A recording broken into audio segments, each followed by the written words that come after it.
Buenas tardes. Quiero invitarle a que abra su Biblia, por favor, en Hebreos 4:14. Hoy hemos preparado un filete espiritual. Vamos a comer de la palabra de Dios. Voy a hablarles sobre un tema que he titulado Jesús, nuestro sumo sacerdote.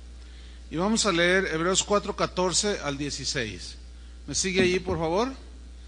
Dice así: por tanto, teniendo un gran sumo sacerdote que traspasó los cielos, Jesús, el Hijo de Dios, retengamos nuestra profesión, porque no tenemos un sumo sacerdote que no pueda compadecerse de nuestras debilidades, sino uno que fue tentado en todo, según nuestra semejanza, pero sin pecado.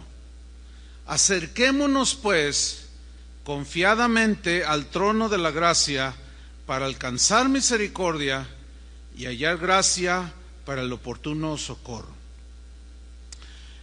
Cuando Dios le dio a Moisés el modelo para el tabernáculo, cuando salieron de la esclavitud de Egipto, le dio este modelo, le dio el sistema sacerdotal que debía de él ejercer para ofrecer los sacrificios bajo la ley que Dios le estaba dando. Pero el modelo que le dio a Moisés era una copia de lo que hay en el cielo. No era el original. El original, o sea, lo que está en la misma presencia de Dios, ese es el original, en la misma presencia de Dios. Solo era una copia del original. La sombra, dice la Biblia, la sombra de la realidad que sería posteriormente revelada de manera total en la llegada de Cristo al mundo.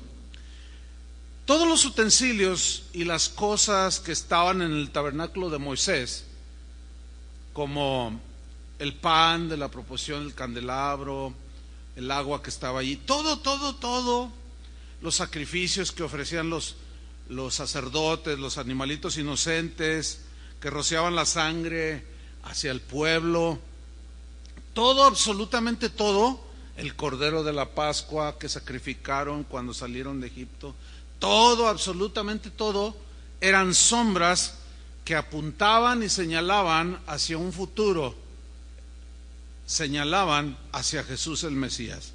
En Hebreos capítulo 10, versículo 1, dice así: porque la ley, o sea, la que Dios le dio a Moisés, teniendo la sombra, digan todos la sombra, esto es importante, la ley, teniendo la sombra de los bienes venideros, esos son todo lo que vino con Cristo Jesús, que nos regaló por su gracia, pero la ley contenía nada más la sombra, ¿sí?, de los bienes venideros, no la imagen misma de las cosas.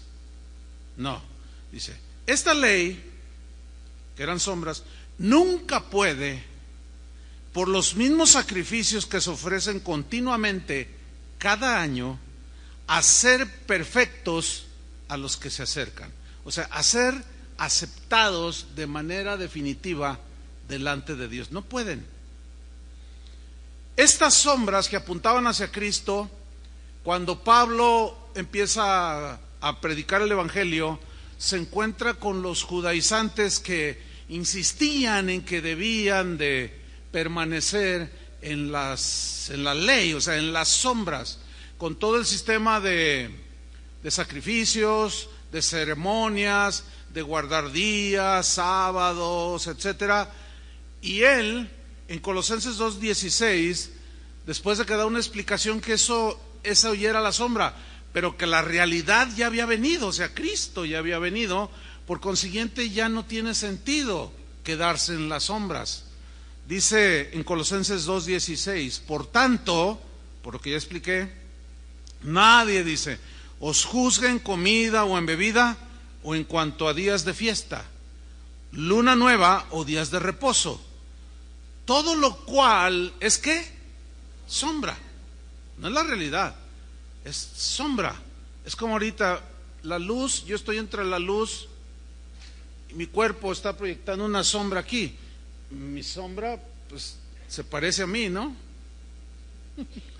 Pero yo soy el que proyecta la sombra. O sea, ¿qué es la realidad? Pues yo, no la sombra. Entonces dice Pablo, todo lo cual es sombra, refiriéndose a todos aquellos ceremoniales, etcétera, de la ley. Todo lo cual es sombra de lo que ha de venir, pero el cuerpo es de Cristo. O sea, el que proyectaba esa sombra, ¿quién era? Cristo por medio de la ley. Ahora, estos mismos versículos en la versión en lenguaje actual se lee así: por tanto, que nadie los venga a criticar por lo que comen o beben.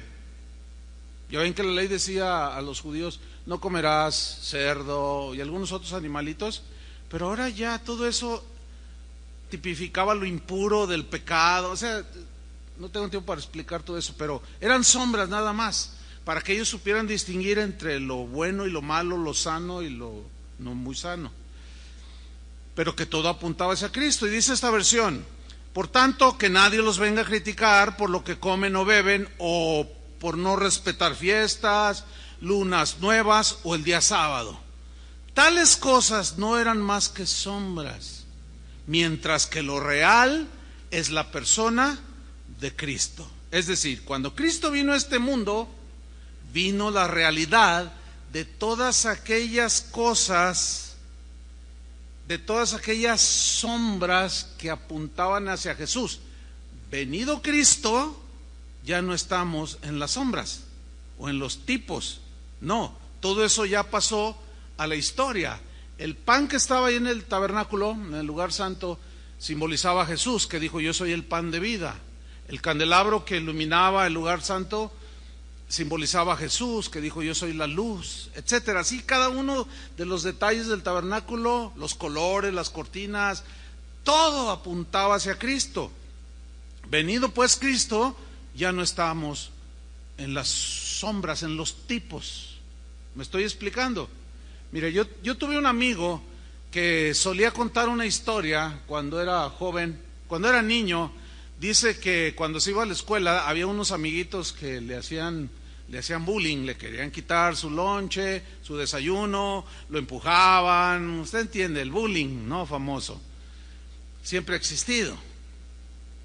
Y dice que le dijo a su papá, oye papá, fíjate que me ofenden, me golpean, me aventan piedritas, papeles, me quitan el lonche. Yo voy a ir a hablar con la directora, dijo, para que pongan en paz a esos niños. Entonces contaba él que en una ocasión estaban en el recreo y él sacó su lonche y empezó a comer, y en eso se acercaron dos chiquillos y empezaron a quererle arrebatar el lonche y empezaron a empujarlo y a hacerle bullying, pues.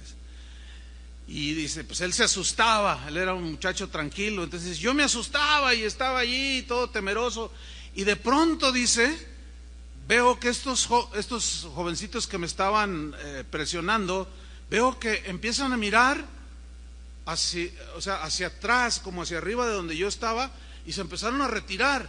Dice, entonces yo en el piso vi una sombra que se estaba proyectando, dice, y esa sombra era igualita a la de mi papá. Lo que pasa es que llegó a la hora del recreo a dar la queja y pasó allí, lo vio al niño y se le plantó atrás, y cuando lo vieron los niños, pues corrieron. Ahora, ese es algo que él contaba para ilustrar otra cosa, pero yo me acordé de esta historia y me surgió una pregunta: ¿qué era mejor para este niño, en ese entonces un jovencito, un niño prácticamente, ver la sombra de su papá o saber que su papá estaba justo detrás de él? ¿Qué fue lo que los asustó? ¿La sombra o el papá, que por cierto estaba grandote? Es el papá. Porque una sombra, pues es como cuando dicen, ay, es que ahí espantan bien. Pero ¿qué te hace? En realidad, así seamos así bien fríos en eso. Ok, pasa un fantasma flotando, pero ¿qué te hace? Te golpea, te mete zancadilla, nada más te avienta una silla y tú te asustas. Bueno, exactamente fue lo mismo que sucedió cuando Jesús vino a esta tierra. Cuando pisó este mundo, la realidad había llegado a esta tierra. Por consiguiente, ya no tenemos sacerdotes frágiles, hombres débiles, sino tenemos un gran sumo sacerdote intercediendo por nosotros delante del Padre. Ahora bien, ¿cuál era la función del sacerdote en el sistema levítico o en el Antiguo Testamento? Una de sus funciones era el de ser un intermediario entre Dios y el pueblo, y él estaba aquí en medio, ¿sí? Él ofrecía los sacrificios para acercar al pueblo hacia Dios. Sacrificaba los animalitos, la sangre la ponían en un lebrillo, tomaban unas ramas de hisopo y las rociaban, en señal de que sus pecados estaban siendo perdonados, con la particularidad de que sus pecados no eran borrados, sino solamente cubiertos. Por consiguiente, el sacerdote que hacía este sacrificio, primero lo ofrecía por él mismo y después por el pueblo. Eso nos habla de que era un sacerdocio imperfecto. ¿Por qué? Por la imperfección del mismo sacerdote, y porque los animalitos inocentes que se ofrecían por el pecado no tenían el poder de borrar los pecados del pueblo. Pero venido Cristo, las sombras dejaron de ser para ver la realidad. Es decir, vino la perfección, vino el perfecto, también podríamos decir. Y al venir la perfección y ser Jesús nuestro sumo sacerdote, vino la perfección en el sacerdocio, pero también vino la perfección en el sacrificio perfecto que Él hizo por nosotros en la cruz del Calvario, por todo el mundo. Porque Jesús, nuestro sumo sacerdote, es sin pecado, perfección en toda la amplitud de la palabra. Vamos a ver a continuación algunos rasgos que nos hacen ver y nos clarifica nuestro entendimiento que el sacerdocio de Jesús era superior, era totalmente incomparable con el sacerdocio que ejercían los de la tribu de Leví en el Antiguo Testamento. En primer lugar, vamos a ver por qué era superior. Porque Jesús, al ser nuestro sumo sacerdote, no se puede comparar con los débiles hombres, porque Él fue sin pecado. Los sacerdotes tenían pecado, Él no. Esto lo hace superior. En Hebreos 7:26 nos dice algo muy interesante. Dice, porque tal sumo sacerdote, hablando de Jesús, porque tal sumo sacerdote nos convenía.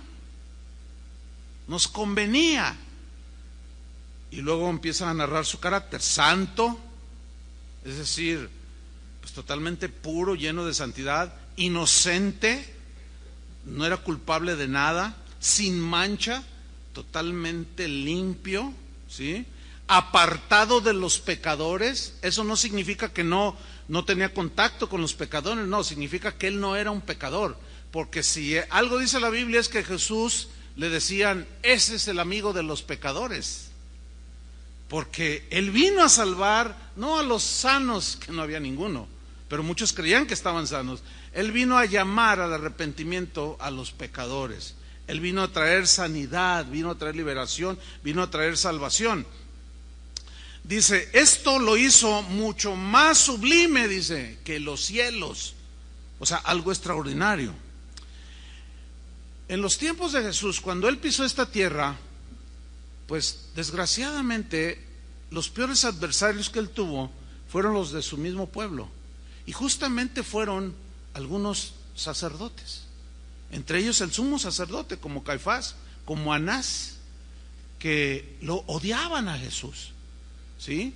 Y en una ocasión, hablando con ellos, teniendo un conflicto con ellos, Él dijo unas palabras que en su boca, en la boca de Jesús, suenan perfectamente normales, no suenan descabelladas, Pero esas palabras que Jesús dijo en los labios de cualquier ser humano suenan descabelladas, suenan hasta heréticas, ¿sí? Aberrantes. ¿Qué fue lo que dijo Jesús? En Juan 8:46 dijo: ¿quién de vosotros me redarguye de pecado? No, esa es una aseveración que en los labios de Jesús no suenan mal, pero en los labios de cualquiera de nosotros o cualquier ser humano, por más santo que sea, suenan muy mal. Lo que está diciendo Jesús aquí es: díganme un pecado que yo haya cometido. A ver, ¿habrá alguien aquí que pueda decir lo mío? Que alguien me diga qué pecado he cometido. Ya estás cometiendo uno al decir, a ver, díganme, porque ya te estás haciendo, ya estás pecando. O sea, suena mal, aberrante. Y Jesús les dice: ¿quién de vosotros me redarguye de pecado? Claro, todo lo que decía Jesús de sí mismo fue siempre una actitud humilde. Él había dicho: aprendan de mí que soy manso y humilde. Pero es que era cierto lo que estaba diciendo. Él era sin pecado totalmente. Por eso dijo: ¿de qué me acusan? ¿Hay algo por lo cual ustedes me puedan comprobar que yo he pecado o que he violado la ley? ¿Se acuerdan que por hacer el bien el sábado lo tenían por blasfemo y por hereje? Y hasta le dijeron que su padre era Belcebú y bueno, lo agredieron, pero en sí él no estaba violando ni pecando al hacer cosas el sábado, porque ellos no habían entendido. ¿Se acuerdan del mensaje? Jesús es nuestro Shabbat, nuestro descanso. Él era nuestro descanso, y la verdadera interpretación es que el sábado era una sombra, nada más, del descanso que se iba a revelar en el Nuevo Testamento, que es Jesús, nuestro descanso. Ningún otro sacerdote podía decir lo mismo que Jesús decía. Miren lo que afirma Hebreos capítulo 5 versículo 1: porque todo sumo sacerdote, todo, tomado de entre los hombres, es constituido a favor de los hombres en lo que a Dios se refiere, es decir, en esa intermediación. ¿Para qué? Para que presente ofrendas y sacrificios por los pecados. Ahí nos está describiendo una de las funciones de un sacerdote. Versículo 5: para que se muestre paciente con los ignorantes. O sea, fíjate, quiero seguir leyendo. Y extraviados, puesto que él, o sea, el sumo sacerdote, también está rodeado de debilidad, y por causa de ella, de esa debilidad, debe ofrecer por los pecados el sacerdote, tanto por sí mismos como también por el pueblo. Ahora, ese sacerdote, al ser imperfecto, tenía que ofrecer primero sacrificios por sus propios pecados y después por los del pueblo. Eso provocaba que él fuera paciente con los que se extraviaban, con los que se desviaban. El problema con ellos es que se llegaron a enorgullecer tanto por el oficio que ejercían como sacerdotes, que despreciaban al pueblo y se creían la última Coca-Cola del desierto, como dicen por ahí, y se tornaban orgullosos, soberbios, y no representaban en realidad ahí la sombra del sumo sacerdote que habría de venir, estaba distorsionada por los representantes, ¿entiende? Tanto así que en los tiempos de Jesús, los sumos sacerdotes que estaban allí, Caifás y luego Anás, ellos habían consentido, ellos mismos se habían corrompido, habían vuelto la casa de Dios en cueva de ladrones. Y cuando Jesús llega y saca a todos los que hacían negocios con los animales que se ofrecían en sacrificio, porque había gente que venía de lugares muy lejanos, por consiguiente no podían cargar con su borreguito o con su vaca. Entonces la avaricia en los sumos sacerdotes o en el sumo sacerdote de ese tiempo era que se le ocurrió la gran idea de decir, bueno, para que ellos cumplan con la ley, vamos a ofrecerles nosotros los sacrificios, o sea, los animalitos, y se los vamos a vender. El problema es que se los vendían al doble o hasta el triple de su valor. Y cuando llegaban del norte de África, del Asia Menor, a los que eran prosélitos o que eran judíos, a ofrecer sus sacrificios, llegaban y decían, bueno, pues no traemos, pues ¿cómo voy a traer el becerro? Entonces, bueno, pues allá venden. Entonces, ¿cuánto vale? No, pues tanto. Oiga, pero vale tanto, si lo quieres.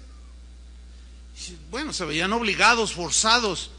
Entonces ellos traían monedas de sus países y llegaban a las mesas de los cambistas, y si estaban como está el peso ahora, 20 por $1, decían, no, pues te vamos a dar 10 por 1. Oye, pero vale 20 si quieres.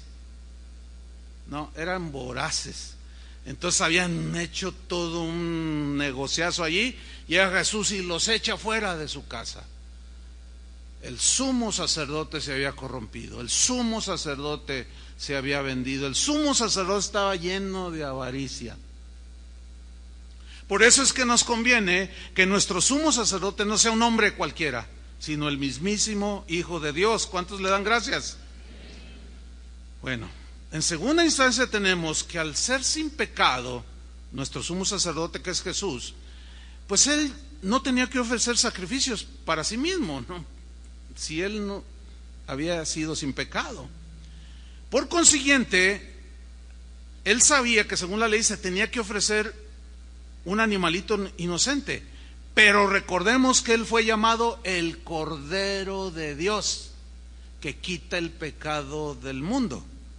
Es decir, él no tuvo que ofrecer sacrificio por los pecados, para sus propios pecados. Él era santo, pero él era el sacrificio perfecto. En otras palabras, él se ofreció a sí mismo.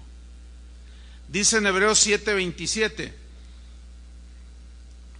refiriéndose a Jesús, que no tiene necesidad cada día, como aquellos sumos sacerdotes, de ofrecer primero sacrificios por sus propios pecados y luego por los del pueblo. No, por esto lo hizo una vez para siempre. ¿Qué hizo? Ofreciéndose a sí mismo. Él era el sacrificio perfecto, sin mancha. Jesús, por consiguiente, es totalmente diferente a los sacerdotes del Antiguo Testamento, que eran débiles, que eran frágiles, eran pecadores. Jesús no necesitó de hacer sacrificio alguno, precisamente porque era el Hijo de Dios, sin mancha, inocente, separado de los pecadores. Él era el sacrificio perfecto. Y en tercer lugar tenemos que su sacrificio fue una sola vez para siempre. No tenía que hacerlo constantemente como lo hacían los sacrificios, los sacerdotes del Antiguo Testamento. Vuelvo a leer Hebreos 7:27, que no tiene necesidad cada día, como aquellos sumos sacerdotes, de ofrecer primero sacrificios por sus propios pecados.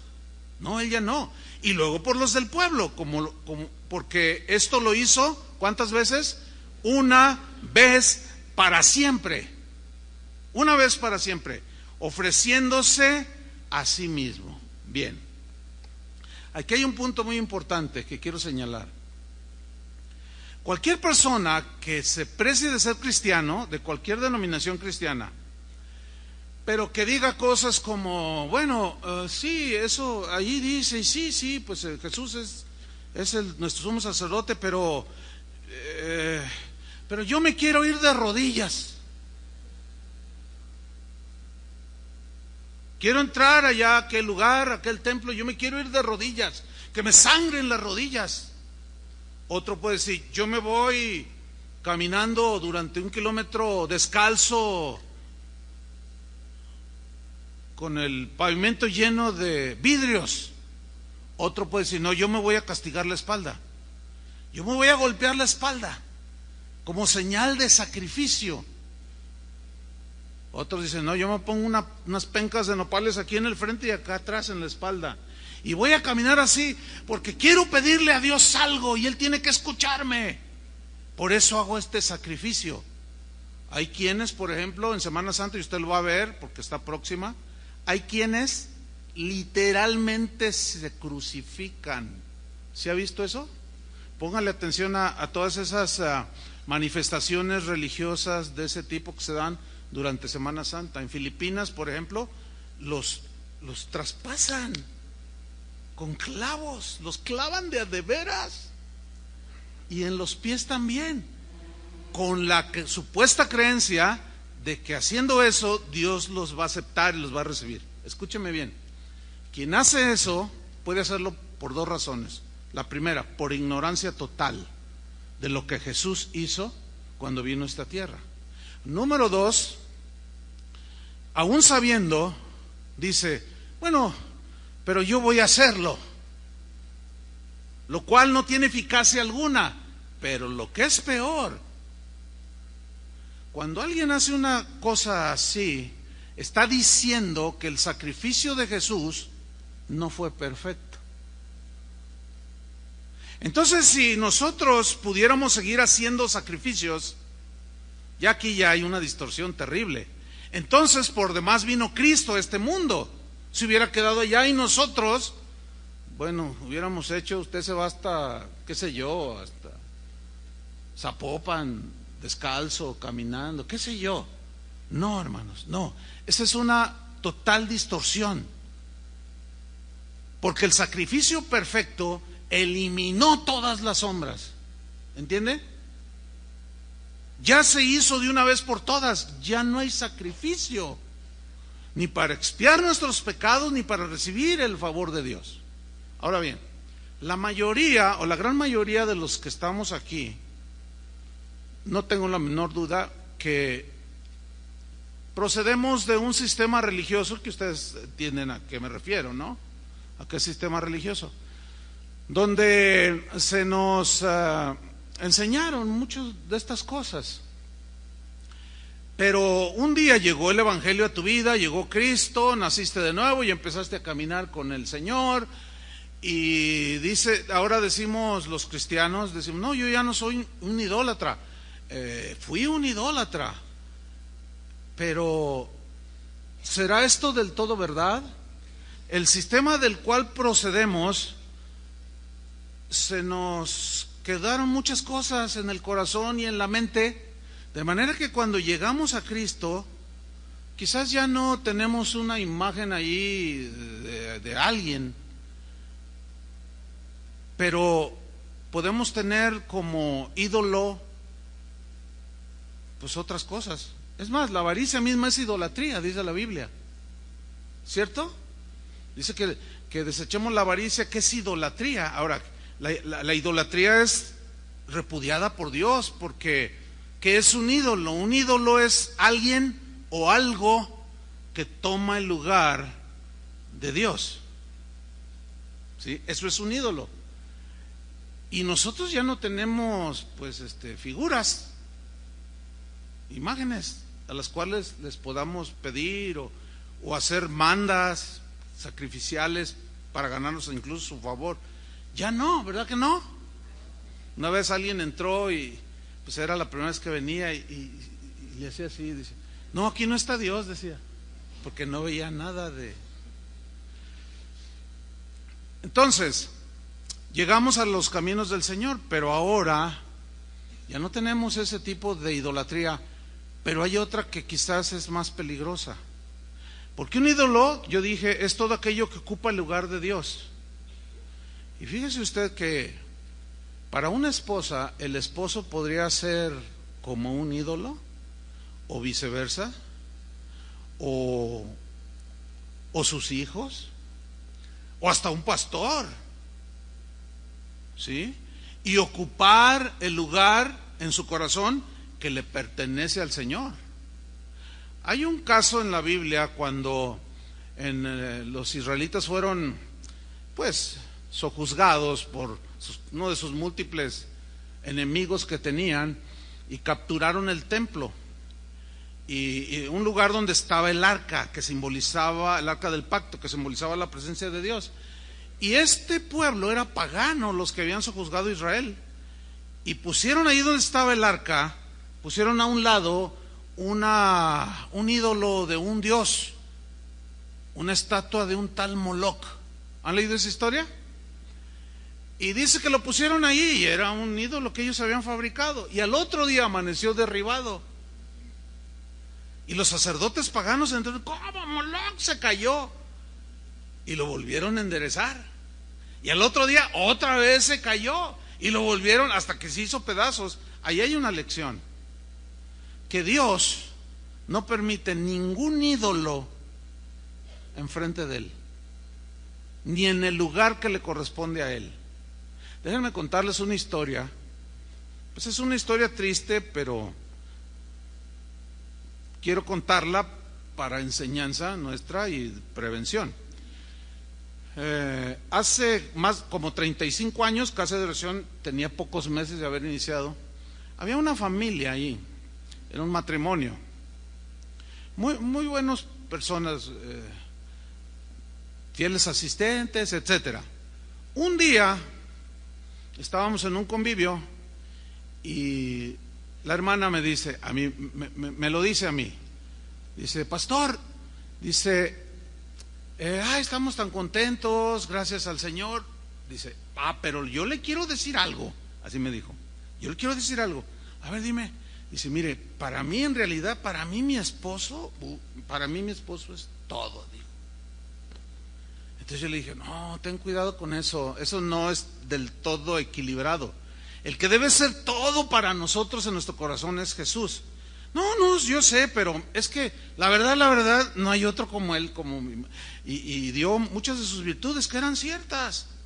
Dijo, yo no sé qué haría si Él me llegara a faltar. No, me muero y un montón de cosas que digo yo, no, ten cuidado, no te expreses así, mira, Jesús necesita estar en el trono de tu corazón, porque en el trono del corazón de Él está Jesús. Pues yo no sé qué. Bueno, así quedó. Un par de meses adelante me llama por teléfono y me dice, pastor, sucedió una tragedia. ¿Qué pasó? Le digo, se murió mi marido, me dijo. ¿Qué pasó? Yo le pregunté. Me dice, pues estábamos ahí en la casa y de pronto dijo, me duele la cabeza, me voy a recostar, y se tocó así su cerebro y ya no despertó, se murió. No, pues aquello me impactó. Cuando estábamos ahí en el velorio, al siguiente día, antes de enterrarlo, se me acercó ella y me dijo, dice, pastor, yo no sé por qué Dios permitió esto. A mí me costó mucho trabajo, casi no le pude decir nada, y hasta la fecha no puedo yo asegurar, ni me atrevería a hacerlo, que fue, me cuesta mucho trabajo. Pero usted me entiende qué es lo que quiero decir. No, yo no lo sé, ni lo puedo asegurar. Lo único que sé es que Dios, escúcheme bien, no permite ídolos, que no solamente son figuras, son personas o cosas. Hay quien su ídolo es su trabajo y el Señor lo puede tumbar en cualquier momento. Entonces ya no necesitamos hacer sacrificios, ¿sí? Ya está el sacrificio perfecto. Este sacrificio perfecto, porque Jesús fue perfecto, nos lleva a una conclusión realmente poderosa. ¿Cuál es esta conclusión? De que Jesús es el centro de todo. Desde el Génesis hasta el Apocalipsis está Jesús en el Antiguo Testamento un poco velado, un poco cubierto, porque eran sombras, pero en el Nuevo Testamento ya está revelado. Pero a donde voy es que en cada libro de la Biblia está Jesús. Eso lo convierte en el centro de todo. Todo lo que nosotros hacemos debe girar alrededor de Jesús. ¿Está entendiendo? Todos nuestros cantos tienen que girar alrededor de Jesús. Toda nuestra adoración es para Jesús y a través de Jesús hacia el Padre. Toda reunión tiene que estar impregnada. La palabra de Dios, lo que se enseña en un lugar, tiene que estar impregnada de la palabra de Dios, del Evangelio, de Jesús mismo, porque Él es el centro de absolutamente todo. Y al ser el centro, evidentemente no permite los ídolos u otras cosas que estén en el centro. Lo lamentable de todo esto es que el día de hoy hay lugares donde dicen iglesia tal, fulana de tal, pero Jesús en realidad no es el centro. El centro es a veces el mismo pastor que atrae a la gente hacia él, se hace como imprescindible. Mire, ese mismo sistema religioso en el que nosotros crecimos, casi la mayoría, quizás no todos, pero la mayoría de nosotros, teníamos una imagen más o menos así. Usted iba a la iglesia el domingo y miraba un altar atrás, ¿sí? Y veía un hombre que hacía todo. Oraba, cantaba, rezaba, o sea, él hacía absolutamente todo. Y cuando era tiempo de la Eucaristía, él se volteaba hacia el altar, ¿sí? Y hacía todo lo que tenía que hacer conforme a su ritual. Entonces, esa impresión se nos quedó muy grabada y llegamos a conclusiones como, bueno, es que el sacerdote es el que está más cerca de Dios y es el que nos acerca a Dios. Bueno, según la Biblia ya no es así. ¿Está entendiendo? Ahora, ¿cómo se genera un problema ahora en nosotros? Se genera de esta manera, que, ok, ya recibimos a Cristo, creímos en Cristo y ahora usted viene, ¿sí?, a escuchar la palabra, a alabar al Señor, y usted empieza a darse cuenta que ahora ya usted puede orar directamente a Dios, empieza a conocer muchas cosas, pero todavía en el fondo de su mente y de su corazón hay una idea, y es la siguiente. La voy a ilustrar.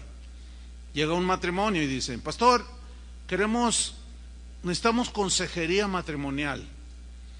¿Nos puede atender? Entonces, por supuesto que sí, pero mire, como aquí vienen varios miles de personas, debemos de tener un orden. Yo ahorita no lo puedo atender por obvias razones.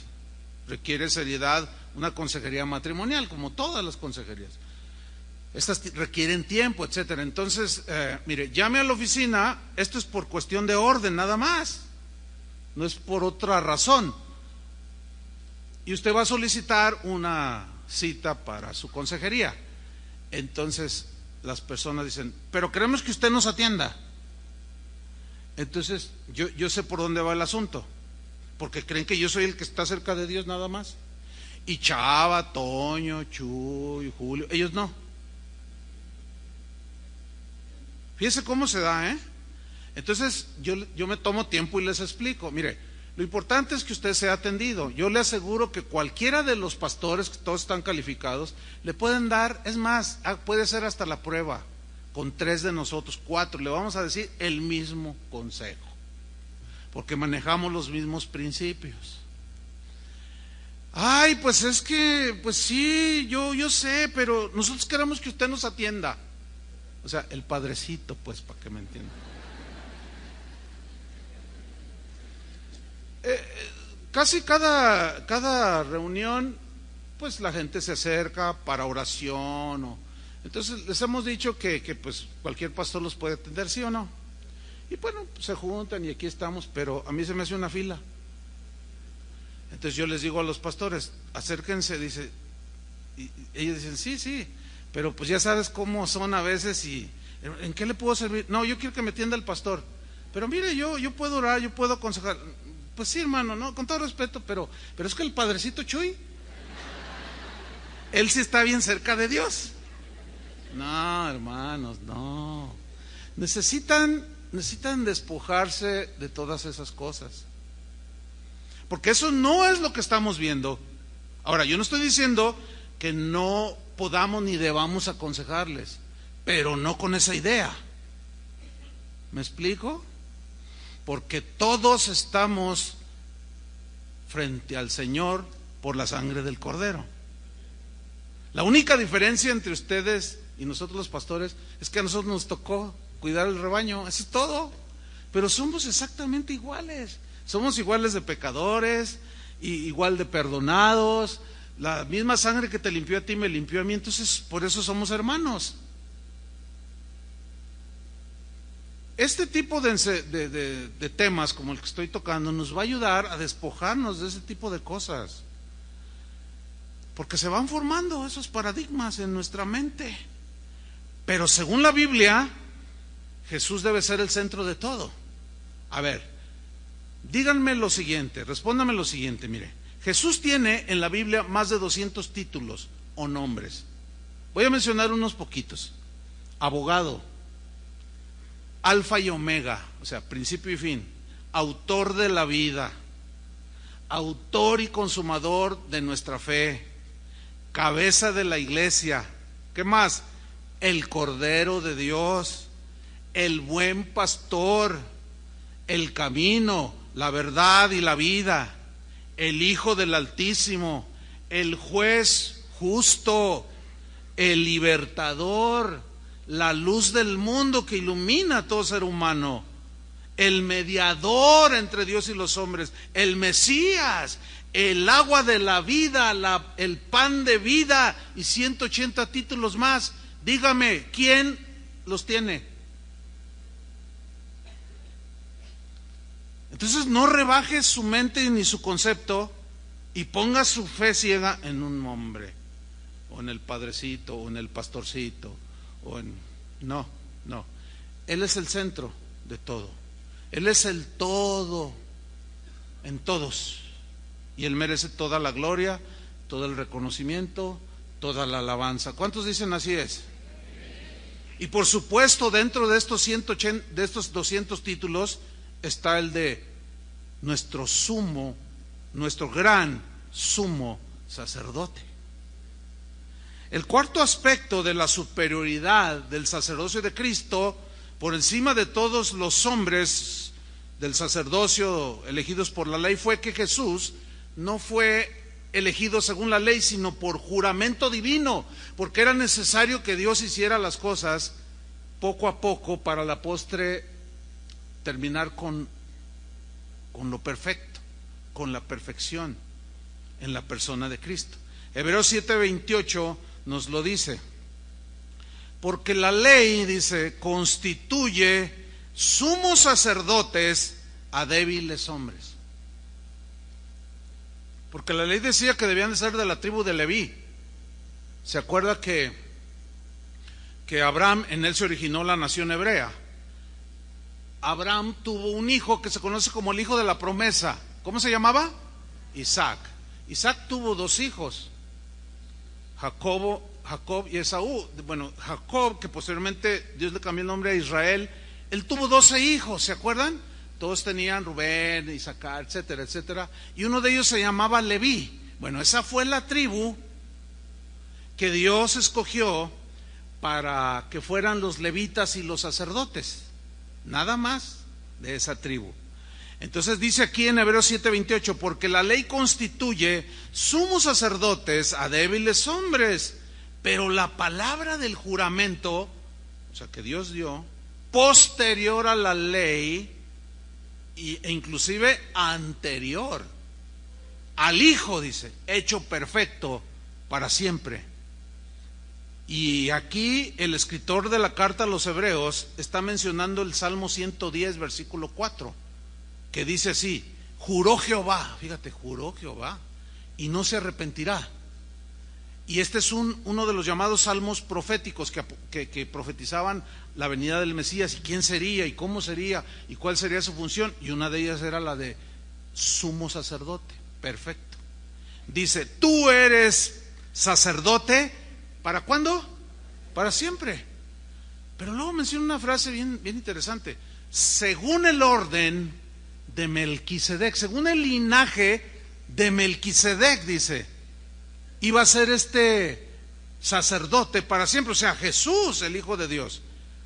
Pero yo quiero que pongamos atención a este Salmo 110, versículo 4, porque aparece un personaje un tanto misterioso, que se llamaba Melquisedec. Melquisedec. ¿Quién era este sacerdote?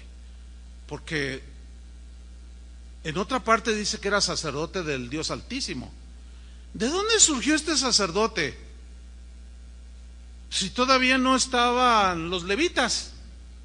¿De dónde salió este sacerdote Melquisedec de manera misteriosa?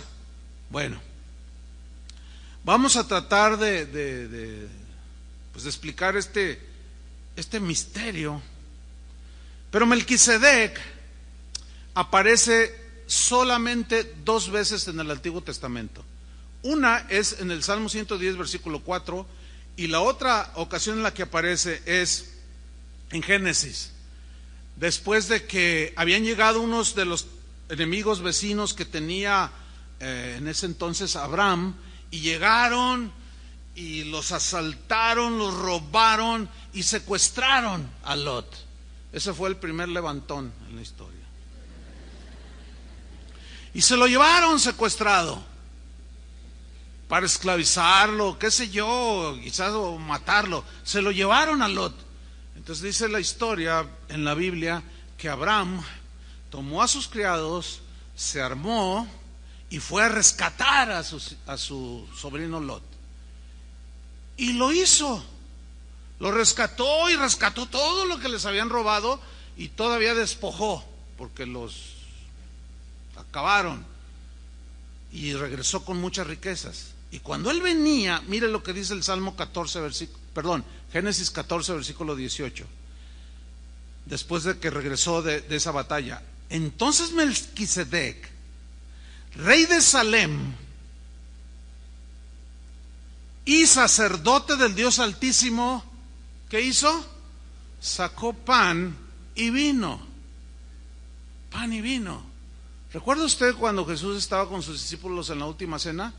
¿Qué sacó? ¿Qué tenía ahí en la mesa? Pan y vino. En el caso de la última cena era el pan, representaba el sacrificio de Jesús. Dice, este es el pan que por vosotros es partido. O sea, hablando del sacrificio. Y esta es la sangre del nuevo pacto. El vino, este vino es la sangre del nuevo pacto. Era una simbología, obviamente, ¿no? No tenía 2 cuerpos, el pedazo de pan allí y su cuerpo. No.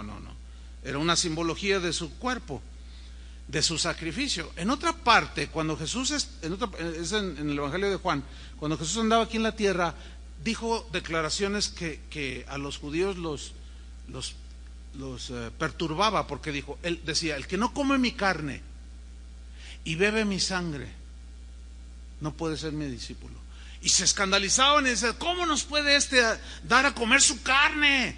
Por eso los enemigos de los primeros cristianos les decían caníbales. Ustedes son caníbales porque comen humanos, se comen a su Dios. Una serie de aberraciones que decían, ¿no?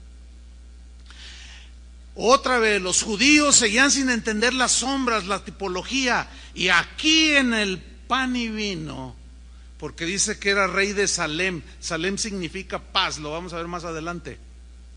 ¿Y quién es el que hizo la paz con Dios para que nosotros pudiéramos tener paz? Jesús en la cruz, ¿sí? ¿Estamos o no estamos? Y el pan y el vino son solamente simbología de eso. Entonces aquí está en son de paz. Abraham era el que Dios había escogido, de quien descendería el Mesías. Entonces sale este misterioso rey llamado Melquisedec y trae pan y vino. Y luego en el versículo 19 dice, y le bendijo, diciendo, bendito sea Abraham del Dios Altísimo, creador de los cielos y de la tierra, y bendito sea el Dios Altísimo que entregó tus enemigos en tu mano. Y de una manera espontánea dice, y le dio a Abraham los diezmos de todo el botín que había tenido. Bien, esas son las únicas 2 menciones de Melquisedec en el Antiguo Testamento, pero en el Nuevo Testamento hay 7 menciones. La primera está en Hebreos 5:10, que dice así, y fue declarado por Dios, refiriéndose a Jesús, sumo sacerdote. O sea, ¿quién lo declaró a Jesús sumo? El Padre, según el orden de Melquisedec. Pero todavía está ahí muy misterioso de dónde salió este tal Melquisedec. Bueno, sigamos leyendo. En Hebreos 6:20 hay otra mención de Melquisedec. Dice, donde Jesús entró por nosotros como precursor. O sea, está hablando de cómo entró a la presencia de Dios por su sacrificio, se sentó a su diestra, precursor, nos mostró el camino que ahora nosotros podemos acercarnos libremente, ese camino que es Jesús. Jesús entró por nosotros como precursor, hecho sumo sacerdote para siempre. O sea, que ya no hay hombres que ejerzan el sacerdocio en ese sentido, como el levítico, ya no. Hecho sumo sacerdote para siempre según el orden de Melquisedec. Bueno, todavía sigue el misterio de quién era, pero en el capítulo 7, ahí se nos empieza a revelar un poco más acerca de este personaje o de este sacerdote. Y dice Hebreos 7:1, porque este Melquisedec, rey de Salem, que posteriormente esa es la raíz de Jerusalén, y Salem después fue la Jerusalén que se conoce el día de hoy. Este Melquisedec, rey de Salem, sacerdote del Dios Altísimo, que salió a recibir a Abraham, que volvía de la derrota de los reyes, y le bendijo. ¿Quién es el que nos bendijo con toda clase de bendición en los lugares celestiales? Dios, en Cristo. Entonces aquí está otra vez lo de Génesis. Bendijo Melquisedec, sumo sacerdote del Dios Altísimo, lo bendijo a Abraham, versículo 2, a quien asimismo, o sea, a Melquisedec, dio a Abraham los diezmos de todo lo que había ganado. Dice, cuyo nombre, o sea, Melquisedec, significa, y aquí está, primeramente, rey de justicia, porque Melquisedec son dos palabras juntas, ¿sí? Primeramente significa, dice aquí la misma Biblia, rey de justicia, y también, o en segunda instancia, rey de Salem, esto es, rey de paz. Ahora, ¿quién era de dónde era Melquisedec? De Salem. Y dice aquí, rey de Salem. Pero yo quiero mencionar algo muy importante. Primeramente, significa rey de justicia, y enseguida, rey de paz. Aquí hay un principio tremendo, hermanos. Un principio que si las naciones, los gobiernos, las familias, y aún en las iglesias, observamos el principio que voy a compartirles a continuación, les aseguro que viviríamos diferente. ¿Cuál es ese principio? Es el siguiente: para que haya paz, tiene que haber justicia. Para que hubiese paz entre Dios y los hombres, la justicia de Dios tuvo que ser satisfecha, aplicada. Es decir, nosotros merecíamos el castigo por nuestros pecados, pero vino el Cordero de Dios, murió en nuestro lugar, pagó por nuestros pecados. ¿Cuántos le dan gracias? Y al creer en su sacrificio, somos justificados por la fe. Tenemos paz para con Dios. ¿Qué fue primero, la paz o la justificación? O sea, la justicia aplicada. La justicia, para después poder tener paz. Escúchenme bien. ¿Saben por qué en países como el nuestro no hay paz? ¿Sabe usted por qué en países como el nuestro hay una inseguridad cada vez más creciente? ¿Sabe por qué los políticos, ya se vienen las elecciones dentro de 2 años para presidente y algunos gobernadores por allí, todos, desde que yo me acuerdo, prometen combatir la inseguridad? ¿Sí o no? Pero preguntamos, ¿por qué no han logrado hacer nada? No solo, ni siquiera bajarla.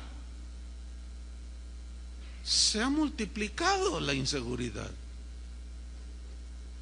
Si yo les digo, ¿cuántos de los que están aquí, a cuántos han asaltado? ¿Cuántas manos se levantarían? ¿A cuántos les han bajado los espejos allá afuera?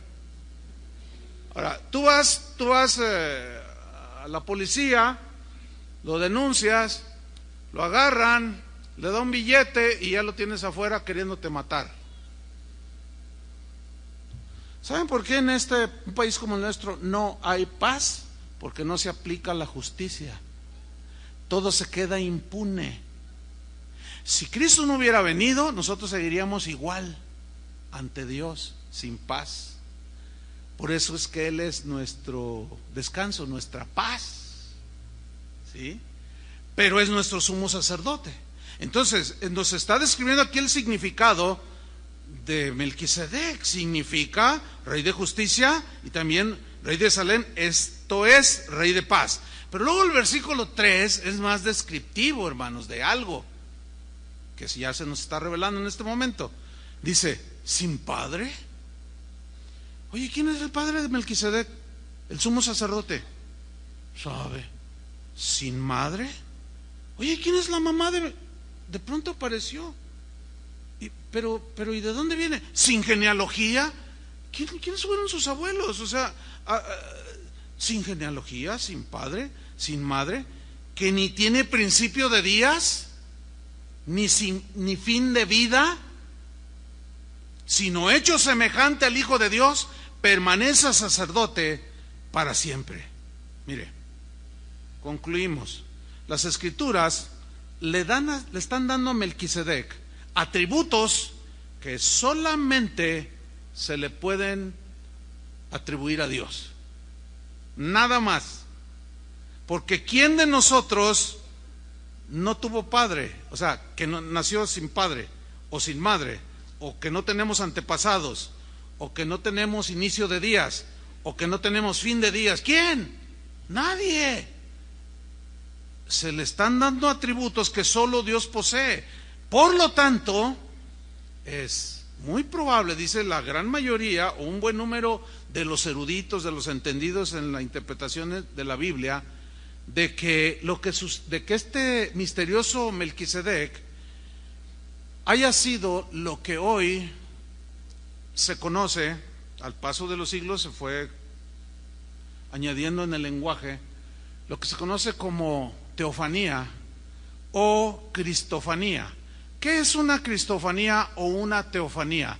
Son apariciones de Dios en forma humana como un adelanto de lo que vendría, como el conocido ángel de Jehová en las Escrituras. Muchos de los eruditos dicen era Jesús, que se tomaba en apariencia humana como apuntando hacia un día la encarnación. Esas son las cristofanías o teofanías. ¿Usted recuerda aquel pasaje de los 3 hebreos cuando fueron echados al horno de fuego? El rey estaba mirando aquello y decía, y de pronto vio a 4 y les preguntó a los soldados, ¿qué no metieron 3 allí? ¿Por qué veo 4? Uno semejante al Hijo de los dioses. Ese fue el título que le dio. Pero ¿quién era? ¿Quién es el que había dicho, cuando estés en el fuego no te quemarás, cuando estés en las aguas no te anegarás? Pues Dios. Pero como estamos hablando aquí del sumo sacerdote y está relacionándolo con Melquisedec, ¿quién era ese sumo sacerdote llamado Melquisedec que apareció antes de la ley? Bueno, probablemente usted puede escuchar o investigar y encontrarse con un par más de interpretaciones. Está bien, porque pues, sigue siendo misterioso. Pero para mí, o sea, a donde yo alcanzo a ver lo que yo alcanzo a estudiar y a captar y a discernir, es esto de que es rey de justicia, rey de paz, sin padre, sin madre, sin genealogía, no tiene principio de día ni fin de vida. ¿Quién es? Pues es Dios, Jesús, en la persona de Jesús. Bien, puede encontrar por ahí otra interpretación, pero como sea, ¿sí? Lo que yo quiero enfatizar es la eternidad del sacerdocio de Jesús. Ahora, volvamos al capítulo 7, versículo 6 de Hebreos, porque estamos allí y leyendo de que aparece este tal Melquisedec, y dice en el versículo 6, Hebreos 7, 6, pero aquel cuya genealogía no es contada entre ellos, aquel es Melquisedec, que no es contada entre ellos. Ellos son los sacerdotes ya levíticos, dice, pero aquel cuya genealogía no es contada entre ellos, entre los sacerdotes, tomó de Abraham los diezmos y bendijo al que tenía las promesas. O sea, a Abraham se le había dado la promesa de un hijo y que de él descendería el Mesías. Bien, versículo 7. Y sin discusión alguna, el menor es bendecido por el mayor. ¿Quién era el mayor? Melquisedec, en este caso. ¿Quién era el menor? Abraham. La Biblia dice que Jesús es llamado el hermano mayor. ¿Quién es el que bendice? El mayor bendice al menor. Y todos somos bendecidos por el mayor, que es Cristo Jesús, que está por todo, sobre todo y en todo, y Él llena todo, como cantamos hace un rato. Sigo leyendo. Versículo 8. Y aquí, sigue explicando, aquí en la tierra significa, ciertamente reciben los diezmos hombres mortales, se refiere a los sacerdotes levitas. Pero allí, es decir, en el cielo, uno que se da testimonio de que vive. Versículo 9. Y por decirlo así, en Abraham pagó el diezmo también Leví, que recibe los diezmos. A ver, ¿cómo está eso? Lo que significa es muy sencillo. En Abraham, porque dice en el versículo, en el 10, porque aún estaba en los lomos de su padre, refiriéndose a Leví, cuando Melquisedec le salió al encuentro. Dice, Abraham fue el que va con Melquisedec y le entrega los diezmos de lo que había ganado. Pero en Abraham, en sus lomos, estaba Leví, quien sería, porque era su bisnieto, ¿no? Más o menos así. Y Leví sería la tribu elegida por Dios, ¿sí?, para ser los sacerdotes. Es como en los lomos de Abraham, es como decir, en mí, cuando yo me casé, en mis lomos estaban mis dos hijos. En mis lomos, si mis hijos tienen hijos, mis nietos, en mis lomos estaban mis nietos, ¿sí? Porque ese era el linaje que Dios había escogido. Por eso dice, por así decirlo, en Abraham pagó el diezmo también Leví, que recibe los diezmos aquí en la tierra, porque aún estaba en los lomos de su padre cuando Melquisedec le salió al encuentro. Versículo 11. Si pues la perfección fuera por el sacerdocio levítico, porque bajo él recibió el pueblo la ley, ¿qué necesidad habría si fuese la perfección así?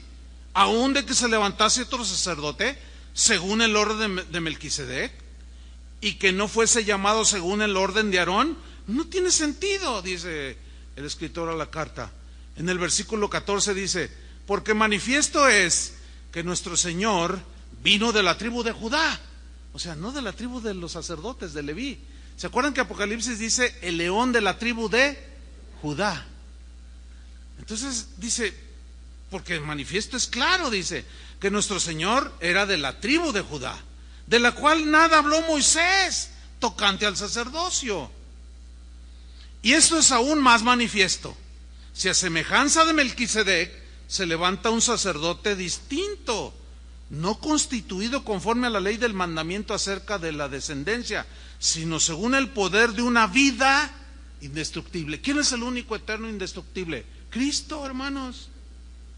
Jesús nunca muere, nunca puede ser reemplazado, su vida es indestructible porque es el eterno Hijo de Dios, es omnisciente, omnipotente, todos los atributos de Dios, porque en Él habita toda la plenitud de la deidad, y vosotros estáis completos en Él, dijo Pablo.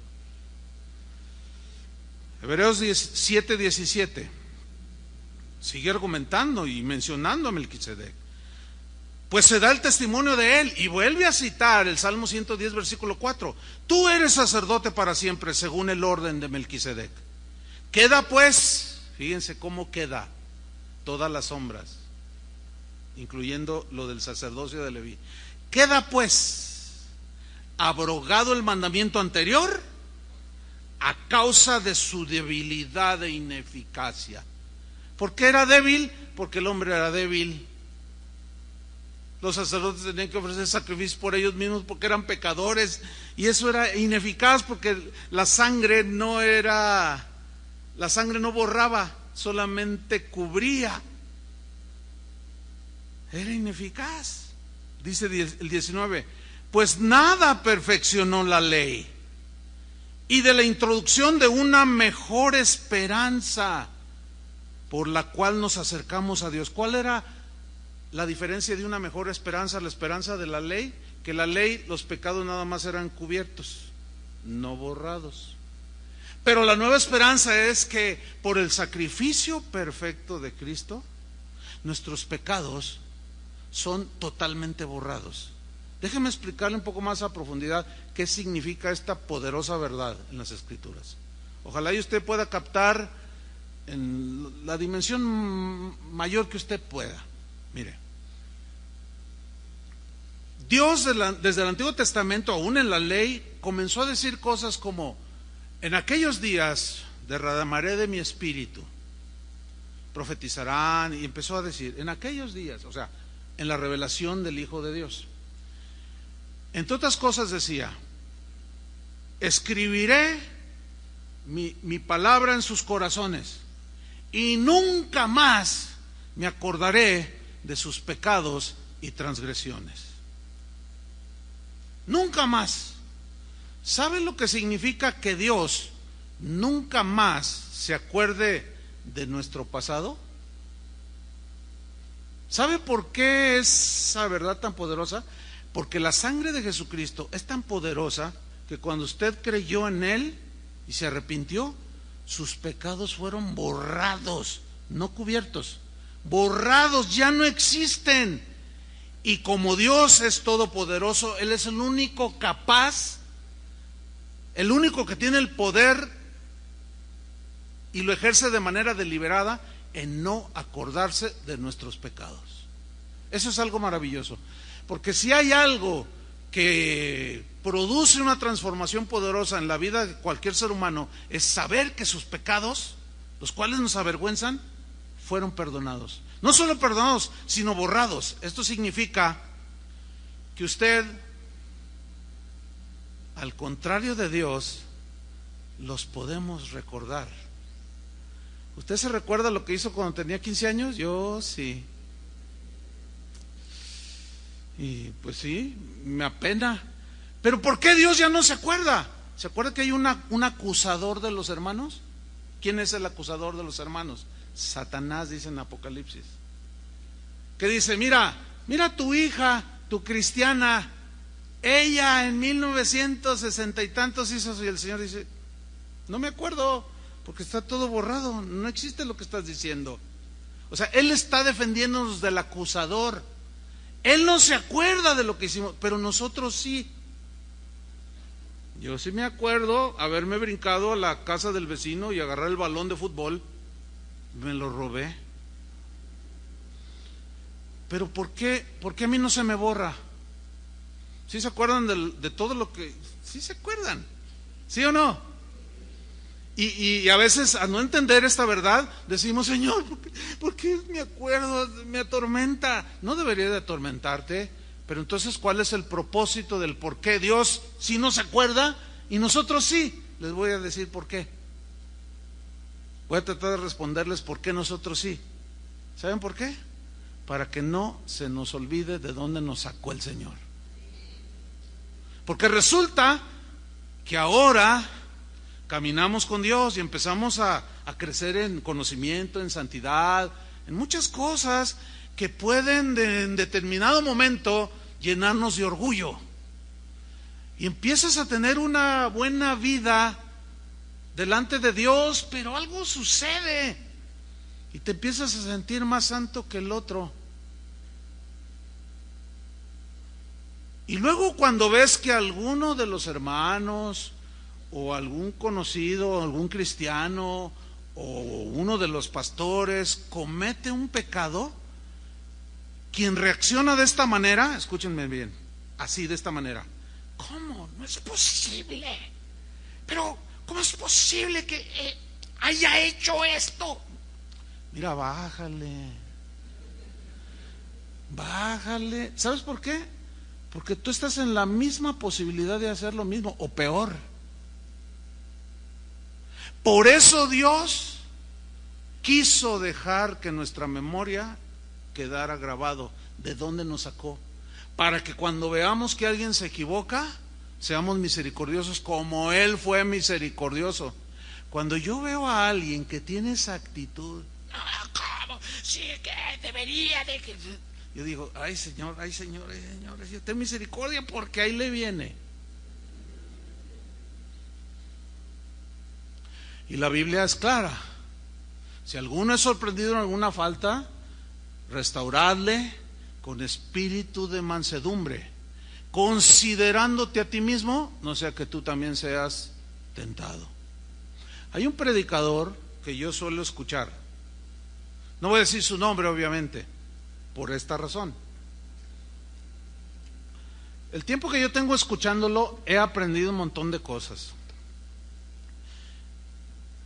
Yo escucho un buen número de predicadores, de pastores, de maestros de la Biblia.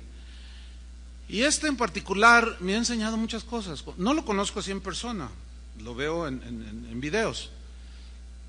Yo digo, ay Señor, no cabe duda cómo a cada quien tú le das pues la sabiduría para exponer ciertos temas que pues a uno ni le entran o ni por aquí le pasan. Entonces me ha bendecido mucho. Pero hace 2 años él tuvo una caída en cuestiones financieras, ¿sí? Y él había pastoreado por un buen número de años la iglesia que inició.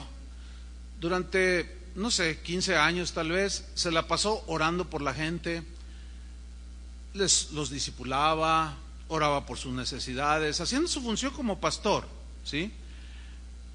Cuando alguno caía, siempre les tendía la mano. Se ve en sus enseñanzas como él es, ¿no? Pero le tocó tropezar a él. Y él no se ha quejado, porque yo lo sigo escuchando, a pesar de lo que le pasó. ¿Por qué lo sigo escuchando? Pues porque es un buen maestro de la Biblia, y lo que yo he aprendido creo que está concerniente, a la par con la Biblia. Pero el punto es este, hermanos, que la gente de su congregación lo empezó a abandonar, lo empezó a condenar, ¿sí? Tuvo que ver con unas inversiones que no surgieron, perdió el dinero. Por eso un pastor no tiene que meterse en esas cosas. Fue un error que cometió. Y cayó la bolsa y perdió varios millones de dólares, y ahorita está en la cárcel el pastor. Pero la gente, la mayoría lo ha abandonado, pero poniéndose en esa actitud de, ¿cómo es posible? Pues sí falló. ¿Cómo es posible? Ya se les olvidó a todos ellos de dónde los sacó el Señor. Y también ya se les olvidó todo lo bueno que ese pastor hizo por ellos. Eso no es justo, hermanos. Y no es en el corazón de Dios. Esa es la razón del por qué. Por un lado, el Señor ya no se acuerda porque es misericordioso. Imagínate que fuera como nosotros. Porque nosotros le decimos a nuestra esposa o al esposo o al amigo, sí, te perdono lo que me hiciste. Pero luego hay otra situación, pero no se me olvida lo que... Oh, pues. Y nos volvemos mal, reaccionamos mal. Hermanos, no, debemos de ser misericordiosos. Y si usted considera que tiene esa actitud de, ay, ¿cómo es posible? Ay, no puedo creer que...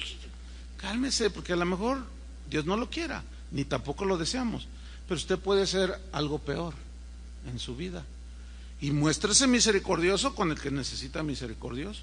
Y bienaventurados serán los misericordiosos, porque ellos recibirán misericordia del Señor. Esa es la razón, esa es la mejor esperanza que está diciendo aquí en el versículo 19. Nada perfeccionó la ley, y de la introducción de una mejor esperanza por la cual nos acercamos a Dios, porque ya nuestros pecados fueron borrados, y eso nos capacita, nos habilita para entrar en la misma presencia de Dios.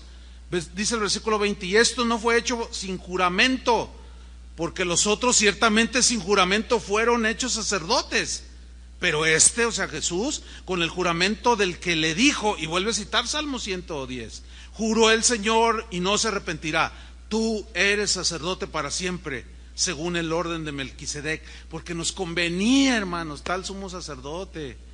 Dice el versículo 22, por tanto, Jesús es hecho fiador de un mejor pacto.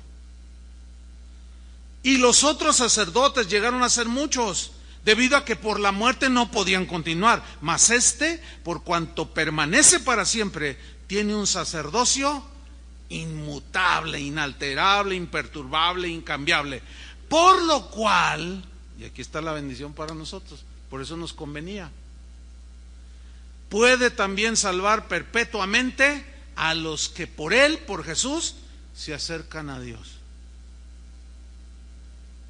Pero luego viene aquí lo más tremendo, que es con lo que voy a terminar. Viviendo siempre para interceder por ellos. ¿Quiénes son ellos? Los creyentes. ¿Cuántos son creyentes aquí? ¿Qué significa eso?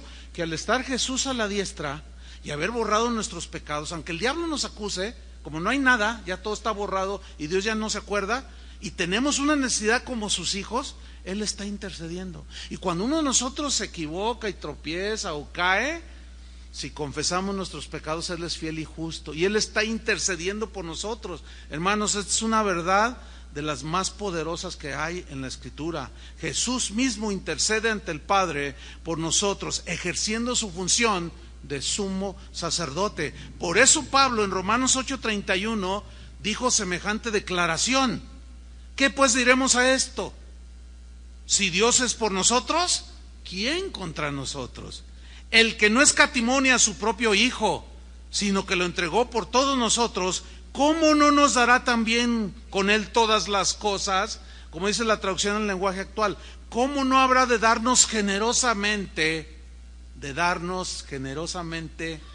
junto con Él, con su Hijo, todas las cosas? ¿Qué son todas las cosas? Todo lo que concierne a la vida: vestido, comida, trabajo, sanidad, consuelo, descanso. Pues si Jesús, que era la sombra, la ley eran las sombras, viene la realidad, que es Cristo. Por eso dice Pablo a los Colosenses, estamos completos en Él. Por eso dice en el 33, ¿quién acusará a los escogidos de Dios? Si ya todo está borrado, ya Dios no se acuerda. Dios es el que justifica. ¿Cuántos justificados hay aquí? Ahí está. ¿Quién es el que condenará? Cristo es el que murió, más aún el que también resucitó. Pero note, el que además está a la diestra de Dios, el que también, dice, intercede por nosotros. ¿Qué hace Jesús ahorita, en este preciso momento? Intercede por nosotros. Por eso Pablo dice semejante declaración: ¿quién nos separará del amor de Cristo? ¿Tribulación? Pues nos duele, sí, no queremos, pero nos consuela y nos fortalece. ¿Angustia? Podemos estar así en tiempos de angustia, valle de sombra de muerte, pero Él siempre estará ahí alentando nuestro corazón, intercediendo delante del Padre. Persecución que nos aflige, ahí va a estar animándonos. Hambre, no solo de pan vive el hombre, sino de toda palabra que sale de la boca de Dios. Desnudez, peligro, espada, como está escrito: por causa de ti somos muertos todo el tiempo, somos contados como ovejas de matadero. Antes, en todas estas cosas somos más que vencedores por medio de aquel que nos amó. Termino con estas grandes escrituras que nos llevan a una posición realmente de mucha bendición. Leo Hebreos 9:24. Porque no entró Cristo en el santuario hecho de mano, o sea, en el tabernáculo terrenal, no. Figura del verdadero, ahí está, era solo figura, sombra. No, ¿dónde entró? Sino en el cielo mismo. O sea, en la mismísima. Dios está en todas partes, pero hay un concepto de que la presencia de Dios habita en un lugar. Nosotros le llamamos el cielo, porque la Biblia lo dice. La misma habitación donde Dios vive, allí entró el Hijo de Dios. como sumo sacerdote que nos acercó al Padre. No entró en el santuario, que era figura del terrenal, sino en el cielo mismo, para presentarse ahora. ¿Por quiénes? Por nosotros. ¿Cuántos le dan gracias? Está por nosotros, se presentó ante Dios. Y en Hebreos 4:14 nos dice esto tremendo.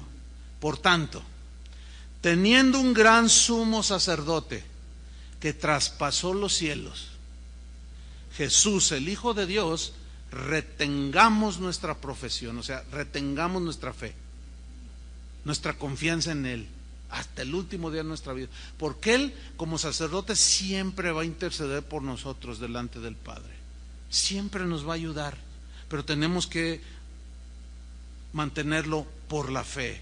Y dice en el versículo 15, porque no tenemos un sumo sacerdote que no pueda compadecerse de nuestras debilidades, sino tenemos uno que fue tentado en todo, según nuestra semejanza, pero a diferencia de nosotros, Él fue sin pecado. ¿Qué significa tentado en todo según nuestra semejanza? Él padeció, sufrió y vivió lo que todo ser humano padece. Y en la vida de Jesús hay un sinfín de lo que podemos llamarle paradojas en la vida de Jesús. Por ejemplo, Él se cansó. Dice que Jesús, cansado del camino, se sentó junto al pozo. Él se cansó y es nuestro descanso, es nuestro Shabbat. Tuvo sed cuando estaba ahí en la cruz, dijo, tengo sed. Y es el que calma nuestra sed, al que yo le diere de beber de esta agua, no volverá a tener sed. Él tuvo hambre cuando estaba en el desierto. Y sin embargo, Él es el pan de la vida que nos alimenta. ¿Están entendiendo? Él lloró ante la tumba de Lázaro, pero ahora, como somos sacerdotes, seca nuestras lágrimas. Esto es tremendo, hermanos. No tenemos pues un sumo sacerdote que no pueda, que no entienda lo que estamos pasando, sino uno que fue tentado según nuestra semejanza, pero sin pecado. Y termina diciendo, acerquémonos pues. ¿Cómo? Confiadamente. ¿Cómo es confiadamente? Así como yo lo ilustro así. Cuando mis hijos vivían en casa, ellos no pedían permiso para entrar a la casa de su papá. Ellos llegaban y se metían porque eran mis hijos. Son mis hijos. Y todavía, cuando van, es más, traen llave. Yo a veces llego y ahí está mi hijo, por ejemplo. Ah, hola. No le digo, ¿y por qué entraste? ¿Y con qué libertad? ¿Y con qué permiso? Y no, porque sonaría mal por el simple hecho de que es mi hijo. ¿Cuántos son hijos de Dios? ¿Qué fue lo que nos hizo ser hijos de Dios? Haber creído en Él, haber sido limpiados nuestros pecados, borrados, ya no se acuerda. Podemos entrar ¿hasta dónde? Escuche bien, ¿hasta dónde? A la misma presencia de Dios, donde está Cristo a la diestra sentado. ¿Para qué? Para alcanzar misericordia cuando hemos fallado. ¿Para qué más? Y hallar gracia para el oportuno socorro. Vamos a hacer una práctica sencilla.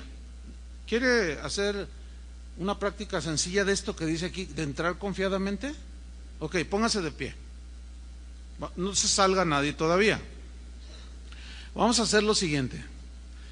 No tengo la menor duda de que aunque somos hijos de Dios, tenemos situaciones que nos afligen. Puede ser persecución, angustia. Puede haber algún padre angustiado porque su hijo anda en malos pasos, con amigos que no le conviene, que fuman drogas. Estás muy preocupado, angustiado. ¿Te angustia? Tú dices, sí. Alguien puede tener problemas graves de matrimonio por equivocaciones y aún pecados. Sí, pero ¿qué dice la Biblia? Al ser sus hijos tenemos libertad para entrar al lugar santísimo, al camino nuevo y vivo. Dice en otra parte en Hebreos que Él nos abrió a través del velo, es decir, de su sacrificio. Eso significa, porque el velo significaba el cuerpo de Jesús. Cuando se rasgó el velo, que Él murió, se rasgó de arriba abajo y se partió. El velo simbolizaba la muerte de Cristo, que se partió. y Él nos mostró el camino y podemos entrar confiadamente. Otro puede decir, es que estoy enfermo y estoy realmente en una situación porque no puedo trabajar. ¿Y cómo le doy de comer a mis hijos? Bueno, somos sus hijos, ¿no? Y si el Padre nos dio a su Hijo, ¿cómo no nos dará también con Él todas las cosas? ¿Nos convenía tal sumo sacerdote? Él es el único que llenó los requisitos. Por consiguiente, es el que debemos de tener en el trono de nuestro corazón y en quien debemos de poner toda nuestra confianza. De manera que tú puedes orar, pedir, no solo aquí, no solo digas, voy a ir a la congregación o a la iglesia, como decimos, para hacerle una petición al Señor, y apenas es lunes, te tienes que esperar hasta el domingo. No, ese concepto es del Antiguo Testamento. No, ahora Jesús dijo, mas la hora viene cuando ni en este monte ni en Jerusalén adoraréis al Padre. ¿Qué quiso decir? En cualquier lugar donde un hijo de Dios esté, puede acercarse, nada más cierra tus ojos. Puedes ir en tu auto, puedes ir en el camión, puedes estar en tu casa, en la cocina y aún cocinando, y con todo respeto, hasta en el baño. Y de pronto viene un suspiro por alguna necesidad que tú tienes. Tú puedes entrar confiadamente al trono de la gracia. Qué privilegio, hermanos. Nos convenía ese sumo sacerdote. Eso nos da descanso, amén. Nos da paz. ¿Quieren hacer una leve práctica? Con el fin de que lo entiendan, se les quede en el corazón y no necesitan venir hasta acá para entrar a la misma presencia de Dios y pedirle. Porque los hijos le piden a los papás. Y nuestro Padre Dios, que es muy generoso, la Biblia dice, Pablo dijo, sean conocidas vuestras peticiones. Levanta tus manos al Señor. ¿Qué vas a hacer? Con confianza, hermano, ahí en su presencia, porque tus pecados han sido borrados. Él ya no se acuerda. Eso te justifica y te da la libertad de entrar. Ahora, ¿qué vas a hacer allí? Pon en sus manos, hermano, tu petición. Si necesitas misericordia, confiésale tus pecados, tus errores. Él es fiel y justo, hermanos, para perdonarnos y limpiarnos y olvidar. Y tú puedes seguir adelante. Pero necesitas la gracia, necesitas el oportuno socorro. Simplemente ponlo en las manos de Jesús. Él es nuestro sumo sacerdote. Él es el que lleva las peticiones delante del Padre. Por eso Jesús dijo, todo lo que pidierais al Padre en mi nombre. Por eso la oración es al Padre en el nombre de Jesús, porque Él es el camino al Padre. Así es que con tus manos levantadas puedes externarlo en voz audible o con la voz de tu corazón o con el gemido de tu espíritu y decirle, Señor, gracias porque soy tu hijo. Gracias por este privilegio que ahora tengo, Señor. Pero también necesito misericordia y me acerco confiadamente, Señor. Otros quizás le deban decir al Señor, necesito oportuno socorro, ayúdame, Señor. Quizás estés desconsolado, quizás estés triste, que el Señor te dé ese gozo, te sostenga, que te abrace. Dios es un Dios de amor, Él es amor, también es paciente y misericordioso. Entonces tú le pones a Él tus necesidades. Si estás enfermo, dile, Señor, estoy enfermo, me duele. Y yo sé que tú me puedes sanar, Señor. Pídele con fe, con toda confianza. Y este leve ejercicio de nuestra libertad que ahora tenemos, úsalo todos los días, hermano. Tú vas a notar en tu vida de aquí en adelante que va a ser más reposada, más tranquila, más llena de paz, a pesar de la turbulencia que hay en el mundo.